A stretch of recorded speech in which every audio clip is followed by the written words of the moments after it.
I'm George Underwood, and I do quite a lot of different things, but one of the things that seems to come up all the time in my paintings are the different faces. If you look at them, you might say, oh, that looks like someone I know.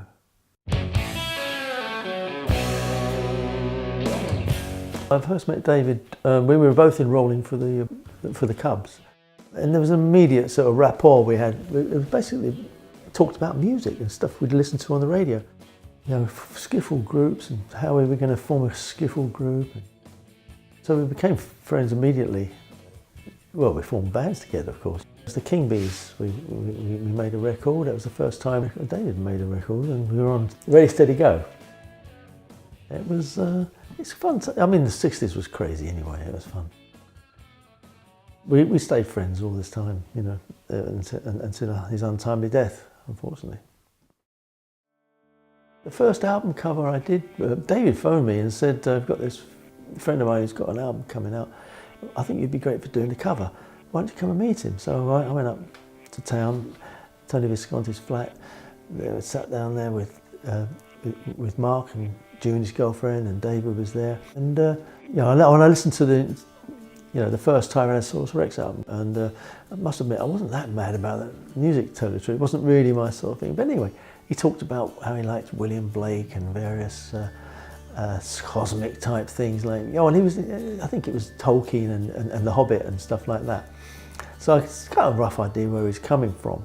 Anyway, after I'd finished that, David asked me to do the back cover of his album. It's called Space Oddity. This time he'd written down, he'd done a little sketch for me of all the things that he wanted in this album cover, and he went through them with me, and they're all basically the lyrics of the song. All the people behind there looking at the two spacemen planting the rose. Then the other track was Wild Eyed Boy from Free Cloud, which is to do with this mountain and the cloud. That was the first bit of serious artwork I did for David, actually, yeah. And I even painted myself in the bottom, painting it. Not many people know that.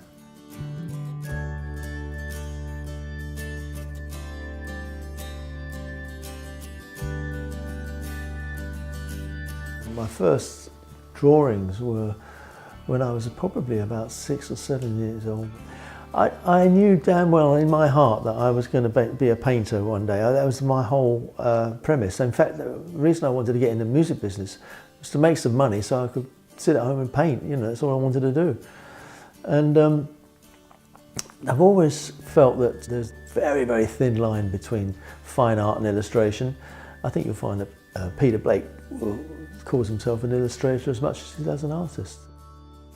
I tend to think that the difference is that you're actually working for someone else when you're doing an illustration. That's really the only difference.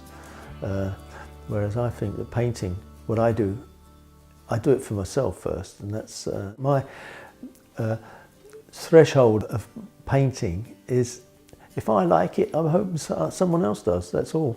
I think my inspirations over the years, they are, gosh, I mean, they stretched all over the place. And I was, at one point I really liked Otto Dix's work, and then I go off into, you know, Hieronymus Bosch, and then over to Velasquez.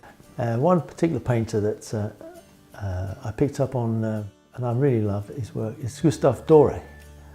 He did lots of engravings, and I had a book given to me called the Doré Gallery. And I used some of the inspiration for that for the first Tyrannosaurus Rex cover I did. I remember when I first went into oils, because I was on tour with David at the time in 1972, in a Ziggy Stardust tour. And I was talking to a lady who was an artist, and she said to me, you know, have you ever painted in oils? And I said, no, I did try them when I was very young. I didn't get on with them very much, but she said, oh, you must try again, you know. And when I got back from the tour in 1972, I went and bought a whole load of oils and started painting. I just fell in love with them, you know, they were just so easy to blend, and now painting oils all the time. I get people saying, wow, I love that painting, and I think, oh, good. That's all right.